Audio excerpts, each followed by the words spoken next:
பேரறிஞர் அண்ணா அவர்களின் வெளிவந்தவர்கள். நம்ம தமிழ் மற்றும் ஆங்கிலமே தமிழ்நாட்டில் சிறப்பாக பின்பற்றப்படுகிறது. இந்த கால சூழ்நிலைக்கு ஏற்ப மூன்றாவது மொழி வேண்டும் என்கிற பட்சத்தில் அதை விருப்பப்படுபவர்கள் படிக்கலாம் என்பது தான் சரியாக இருக்குமே தவிர, மாநில அரசாங்கம், முதலமைச்சர், திமுகவினர் பொய் பிரச்சாரம் செய்வது போல ஒன்றும் மத்திய அரசாங்கம் இந்திய ஒன்றும் திணிக்கல. மூன்றாவதாக நீங்கள் விருப்பப்படுகின்ற ஒரு மொழியை படியுங்கள் அவங்க சொல்கிறாங்க, அவங்க தேசிய கல்விக் கொள்கைப்படி.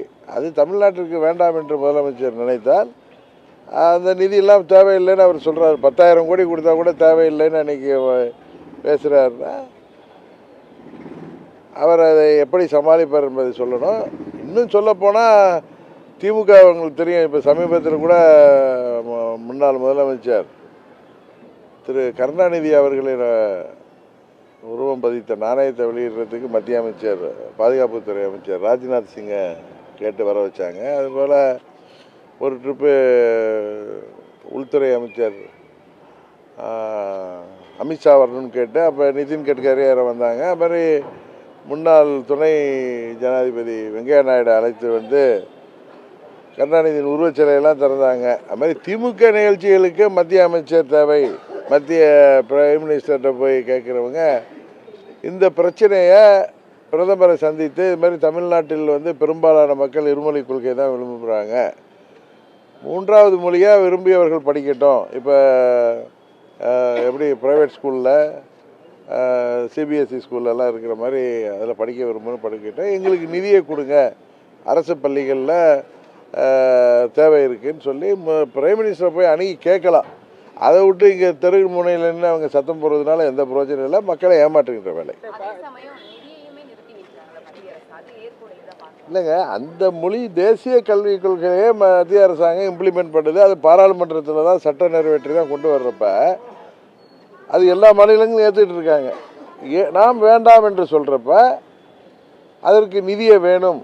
ஏன்னா அந்த கொள்கையை ஏற்றுக்கிட்டால் தானே அதுபடி தானே அந்த நிதி கொடுக்கணும்னு ஒரு சட்டம் ஏற்றிருக்கிறப்ப அது எங்களுக்கு வேணாம், எங்களுக்கு இருமொழி கொள்கை தான் வேணும், அதுக்கு நிதி. ஆனால் நிதியை நிறுத்தாதீங்கன்னா போய் முதலமைச்சர் மத்திய அரசாங்கத்தில் உள்ள அமைச்சர்களையும் ஏன் பிரதமரையும் சந்தித்து கேட்குறப்ப தாயுள்ளத்தோடு அவர்கள் அதை ஏற்றுக்கொள்வார்கள் என்று தான் நான் நம்புகிறேன்.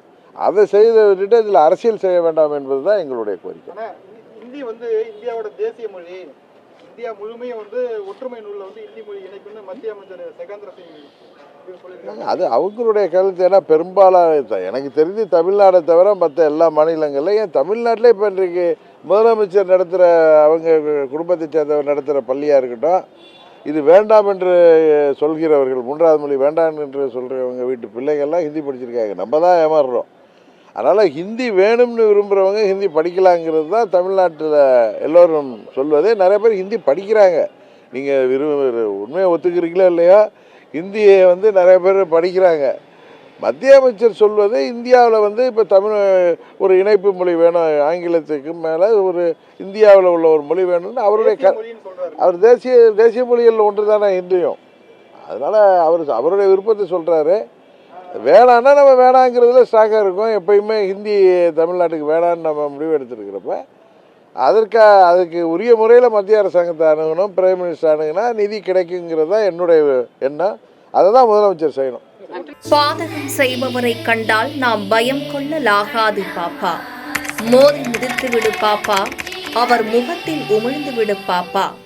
அண்மை செய்திகளை உடனுக்குடன் தெரிந்து கொள்ள இணைந்திருங்கள் எம் நாடு தொலைக்காட்சியுடன்.